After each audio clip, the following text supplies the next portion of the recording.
चलें जी, अब हम स्टार्ट करते हैं अपना नया सेक्शन जो कि है basically creating a data model.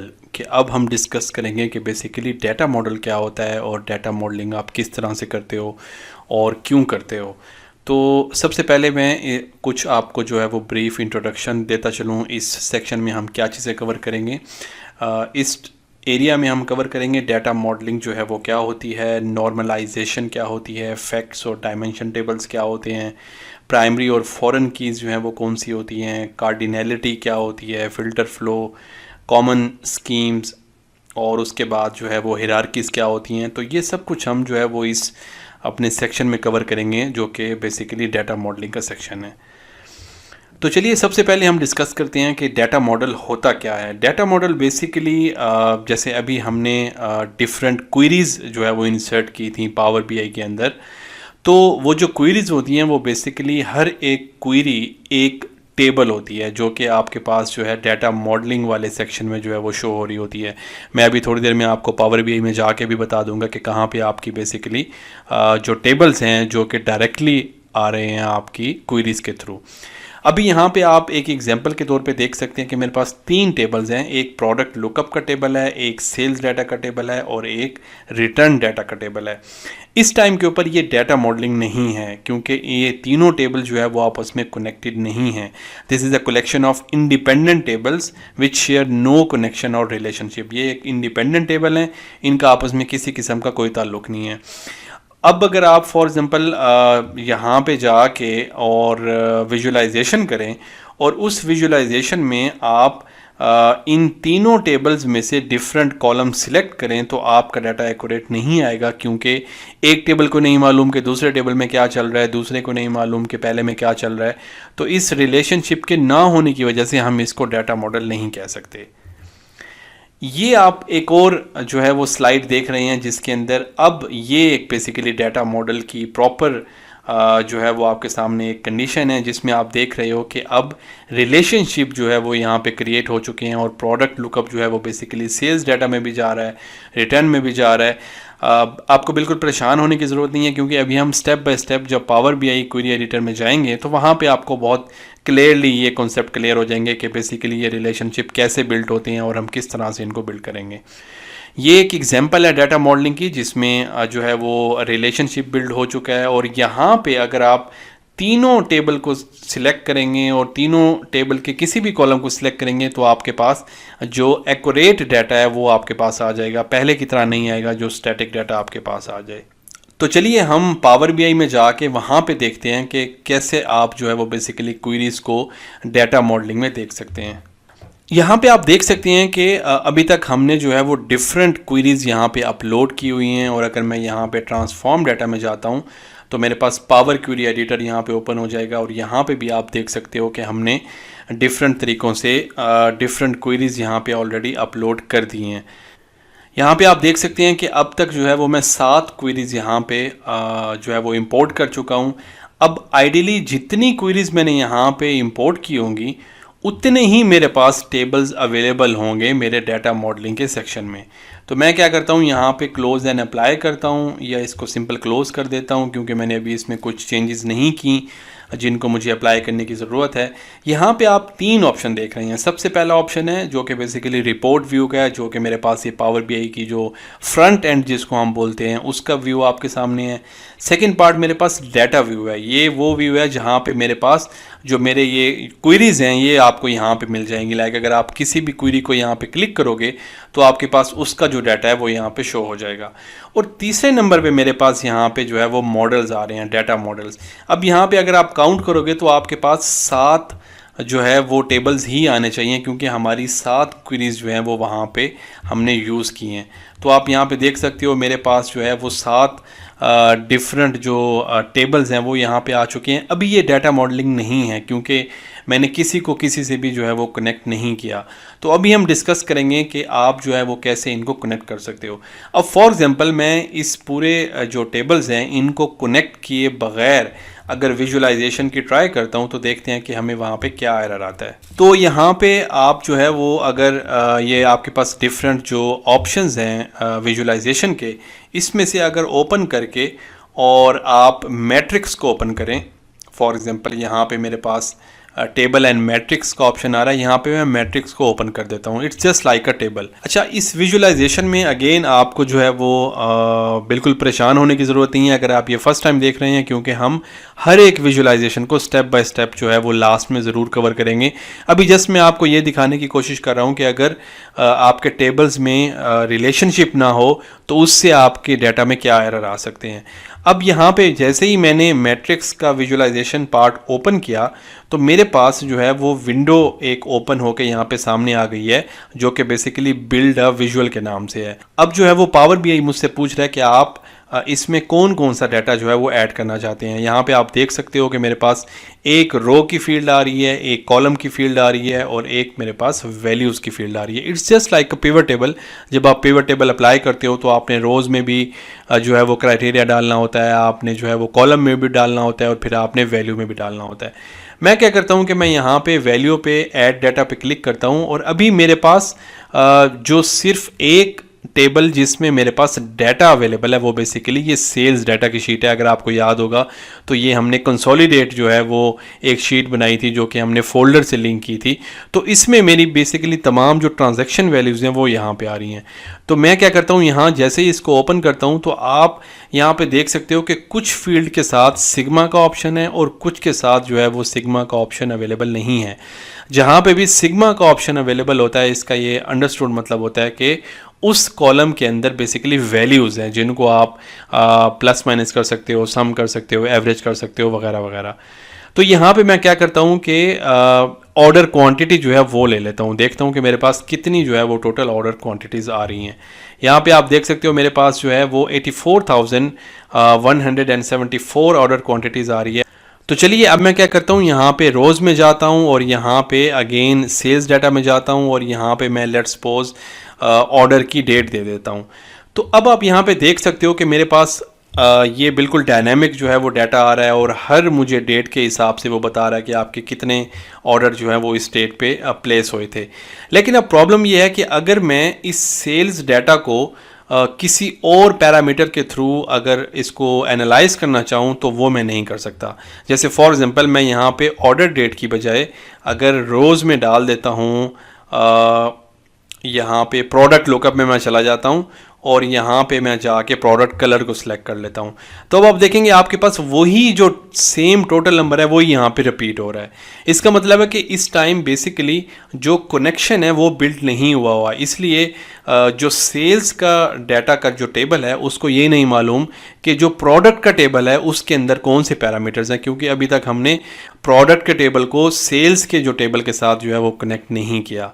तो ये बेसिकली एक जो है वो पर्पज़ होता है डाटा कनेक्टिंग का, डाटा मॉडलिंग का, डाटा रिलेशनशिप का, कि जिसमें आप तमाम टेबल्स को एक दूसरे के साथ जो है वो रिलेट कर देते हो और फिर उसके बाद आप डायनामिक तरीके से जो भी विजुअलाइजेशन करना चाहते हो बड़े आराम से आप कर सकते हो। तो मज़ीद आगे बढ़ने से पहले मैं आपके साथ जो है वो कुछ इम्पॉर्टेंट जो कॉन्सेप्ट्स हैं डाटा मॉडलिंग के वो ज़रूर शेयर करना चाहूँगा, ताकि एक दफ़ा आपके जो कॉन्सेप्ट बिल्कुल क्लियर हो जाए 100% के जो है वो लुकअप टेबल क्या होता है, डायमेंशन टेबल क्या होता है, डिस्टिंक्ट वैल्यू या डुप्लीकेट वैल्यू जो है वो उससे क्या मुराद है, प्राइमरी कीज़ क्या होती हैं, फॉरेन कीज़ क्या होती हैं, लुकअप टेबल क्या होता है, फैक्ट टेबल क्या होता है, ये सब चीज़ें जो है वो हम इसमें ब्रीफली मैं कोशिश करूँगा कि हम जो है वो इनको टच करें और उसके बाद जो है वो आप इन पे अपने कॉन्सेप्ट क्लियर करें, ताकि फिर हम आगे जो है वो फर्दर डाटा मॉडलिंग की तरफ मूव कर सकें। देखिए होता क्या है कि आपके पास जो है वो जब आप बहुत बड़ा डाटा यूज़ करते हो, यानी कि अगर आप फॉर एग्जांपल इस तरह की कंपनी में आप काम कर रहे हो जहाँ पे हज़ारों की तादाद में डेली की ट्रांजैक्शंस होती हैं और हंड्रेड्स ऑफ प्रोडक्ट्स होती हैं, तो आपका जो डाटा है वो बहुत ही ज़्यादा जो है वो डुप्लिकेट हुआ होता है, आपकी डेट्स डुप्लिकेट हो रही होती हैं, आपके प्रोडक्ट, कस्टमर सब कुछ डुप्लिकेट हो रहे होते हैं। तो उस पूरे डाटा को जो है वो हैंडल करना एक टाइम के बाद जो है वो बहुत मुश्किल हो जाता है। तो उसके लिए जो है वो बेसिकली ये रिलेशनशिप का कॉन्सेप्ट जो है वो बिल्ट इन किया है पावर बीआई ने, जिसमें होता क्या है कि बेसिकली आपके पास एक होता है जो कि लुकअप टेबल होता है और एक होता है जो कि फैक्ट टेबल होता है। फैक्ट टेबल में आप क्या बोलते हो? फैक्ट टेबल में जैसे आपका फॉर एग्जांपल यहाँ पे आप देख सकते हो कि ये मेरे पास जो है वो मेरा फैक्ट टेबल है। फैक्ट टेबल से मुराद कि जिसमें आपकी तमाम जो ट्रांजैक्शंस होती हैं वो आ रही होती हैं। जैसे दूसरे लफ्ज़ों में जो अभी हमने पावर क्वेरी में जब आपको याद होगा तो वो जो हमने सेल्स डाटा लिया था 2000 जो है वो 20 का 21 22 का, वो बेसिकली हमारा जो है वो फैक्ट टेबल्स है, क्योंकि उनमें तमाम ट्रांजैक्शन की डिटेल आ रही थी कि हमने कौन सा स्टॉक किस कस्टमर को बेचा है, कितनी प्राइस पे बेचा है, किस डेट को बेचा है, वो सब डिटेल जो है वो नॉर्मली जो एक सेल्स रिपोर्ट होती है उसको हम फैक्ट टेबल कहते हैं, यानी कि उसमें फैक्चुअल जो है वो डाटा होता है। सिंपली हम जो है वो इसको रखेंगे।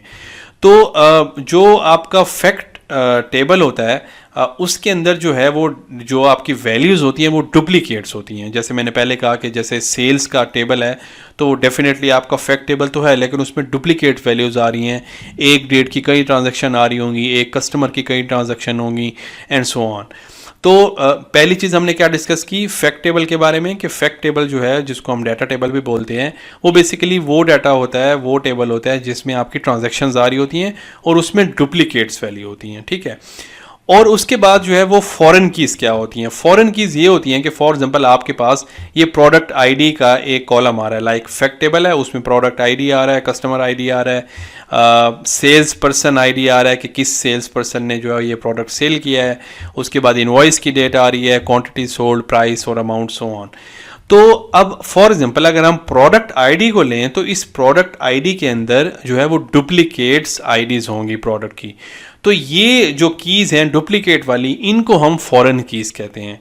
तो इसका मतलब ये हुआ कि फैक्ट टेबल वो होता है कि जिसमें आपकी ट्रांजैक्शनल डाटा होता है, जिसको हम डाटा टेबल भी कहते हैं, उसमें डुप्लीकेट्स वैल्यू होती हैं और वो जो कीज़ होती हैं डिफरेंट कॉलम्स की, उनको हम फॉरेन कीज़ कहते हैं।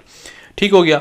अब उसके बाद हम चलते हैं और देखते हैं कि लुकअप टेबल क्या होता है। बेसिकली लुकअप टेबल ये होता है कि आप रिलेशनशिप में बिल्ट इन करने के लिए आप क्या करते हो कि जो आपकी कीज़ होती हैं उनको आप डिस्टिंक्ट वैल्यू के साथ सेपरेट कर देते हो। जैसे फॉर एग्जांपल अब यहाँ पे आप देख सकते हो मेरे पास प्रोडक्ट आईडी, कस्टमर आईडी और सेल्स पर्सन आईडी अवेलेबल है मेरे फैक्ट टेबल में। तो मैं क्या करता हूँ, मैं एक प्रोडक्ट लुकअप कर एक अलग से जो है वो टेबल बना लूँगा, अपने पास एक डिटेल मेंशन कर लूँगा और उसमें मैं क्या करूँगा, उसमें सिर्फ प्रोडक्ट से रिलेटेड डिटेल्स मैं दूंगा। जैसे यहाँ पे आप देख सकते हो मेरे पास प्रोडक्ट लुकअप टेबल है, यहाँ पे इसमें मैंने प्रोडक्ट आईडी दे दिया है, प्रोडक्ट का नेम जो है वो क्या है, उस प्रोडक्ट की प्राइस क्या है, उस प्रोडक्ट की डिस्क्रिप्शन क्या है, उसके यूनिट ऑफ मेजरमेंट क्या हैं, सो ऑन। तो आप उसमें जो मैक्सिमम इंफॉर्मेशन है वो आप उस प्रोडक्ट से रिलेटेड ही मेंशन करेंगे और उसमें डुप्लीकेट्स आईडीज़ नहीं होंगे, उसमें आइडेंटिकल या डिस्टिंक्ट्स जो आईडीज़ हैं सिर्फ वही अवेलेबल होंगे। ठीक है। देन उसके बाद एक और एग्जांपल है मेरे लुकअप टेबल की। मैंने कस्टमर लुकअप टेबल यहाँ पे बनाया है जिसमें आप देख सकते हो मैंने कस्टमर का आईडी, कस्टमर का नाम, कस्टमर की सिटी, कस्टमर का कॉन्टैक्ट, ये सब कुछ जो कस्टमर से रिलेटेड है, अगेन ये भी आइडेंटिकल या डिस्टिंक्ट वैल्यू होगा, यानी कि जो कस्टमर के आईडीज़ होंगे इस टेबल के अंदर वो रिपीट नहीं हो रहे होंगे। उसके बाद इसी तरह से मैं एक और जो है वो सेल्स पर्सन का जो है वो बना लूँगा लुकअप टेबल, जिसमें सेल्स पर्सन से रिलेटेड मैं सारी इन्फॉर्मेशन दे दूँगा कि उसका नाम क्या है, उसका डेजिग्नेशन क्या है, उसकी एज क्या है, उसका जेंडर क्या है, ये सब चीज़ें जो हैं वो मैं इस सेल्स पर्सन के टेबल में दे दूँगा। उसके बाद एक और मैं जो है वो लुकअप टेबल बना सकता हूँ जो कि कैलेंडर का है, बेसिकली डेट्स का। तो इसमें अगेन मेरे पास जो है वो डिस्टिंक्ट डेट्स आ रही होंगी, वो डेट का मंथ जो है वो कौन सा है, वो जो ईयर है वो कौन सा है, क्वार्टर कौन सा है, ये सब चीज़ें जो हैं वो पर्टिकुलर उस कैलेंडर के टेबल में आ रही होंगी। तो अब इस एक छोटी सी एग्जांपल से आपके सामने क्या चीज़ सामने आती है कि इस एग्जांपल में आपके पास 4 जो है वो लुकअप टेबल हैं, एक प्रोडक्ट का, एक कस्टमर का, एक सेल्स पर्सन का और एक डेट्स का या कैलेंडर का। तो ये 4 आपके पास बेसिकली लुकअप टेबल हैं और एक आपके पास जो है वो फैक्ट टेबल है जिसमें आपकी तमाम सेल्स की ट्रांजैक्शन से रिलेटेड तमाम डाटा अवेलेबल है। अब मैं क्या करूँगा कि मैं डाटा मॉडलिंग में क्या करूँगा कि जो मेरे पास फैक्ट टेबल्स के अंदर जो मेरी कीज़ आ रही हैं उनको मैं कनेक्ट करता जाऊँगा अपने लुकअप टेबल के साथ। जैसे फॉर एग्जांपल मैंने यहाँ पे आपकी आसानी के लिए कलर्स जो है ना वो कर दिए हैं। जैसे ये product ID light red colour में है, या पिंक कलर में हैं, तो ये मैं कनेक्ट कर दूंगा सेल्स डाटा के प्रोडक्ट आईडी के साथ। तो अब आपको आइडिया हो गया होगा कि बेसिकली अब क्या होगा कि वो मैच कर देगा। अब पावर बीआई जो है वो बेसिकली इन दोनों, चूँकि इन दोनों के आईडीज़ जो हैं वो सेम होंगे, तो वो क्या करेगा, अगर आप जब विजुअलाइजेशन की तरफ जाओगे तो चूँकि ये दोनों टेबल कनेक्ट हैं, तो अब अगर आप सेल्स टेबल के अलावा अगर प्रोडक्ट लुकअप में प्रोडक्ट आईडी लोगे या प्रोडक्ट का नेम लोगे, जो कुछ भी लोगे, तो वो उसको जो है वो कनेक्ट कर देगा आपस में और उससे रिलेटेड सारी इन्फॉर्मेशन आपको दे देगा। इसी तरह से जो ग्रीन कलर है जिसमें मेरे पास कस्टमर आईडी आ रहा है, तो मैं क्या करूँगा कि सेल्स या फैक्ट टेबल के कस्टमर आईडी को कनेक्ट कर दूंगा लुकअप टेबल के कस्टमर आईडी से। तो अब क्या होगा, तो कस्टमर से रिलेटेड जितनी इन्फॉर्मेशन होगी वो पावर बीआई जो है वो पुल करना स्टार्ट कर देगा। इसी तरह से जो सेल्स पर्सन आईडी का मेरे पास यहाँ पे जो फैक्ट टेबल में आ रहा है डाटा, इसको मैं जो सेल्स पर्सन का लुकअप टेबल है उसके साथ जो है वो कनेक्ट कर दूंगा। And same goes for the invoice date के डेट वाले, मैं अपने कॉलम को फैक्ट टेबल के डेट कॉलम को मैं कैलेंडर वाले लुकअप का जो मेरा डेट कॉलम है उसके साथ कनेक्ट कर दूंगा। तो बेसिकली दूसरे लफ्ज़ों में हम बोल सकते हैं कि तमाम जो लुकअप के जो टेबल हैं वो सारे आके कनेक्ट हो रहे हैं आपके सेल्स के डाटा में। ठीक है, जो रेलिवेंट जिस लुकअप का रेलिवेंट टेबल बनेगा उसके साथ हम उसको कनेक्ट कर देंगे और फिर उसके बाद जो है वो जब हम डाटा पुल करेंगे तो आप देखोगे आपके पास एक्यूरेट डाटा जो है वो सामने आएगा।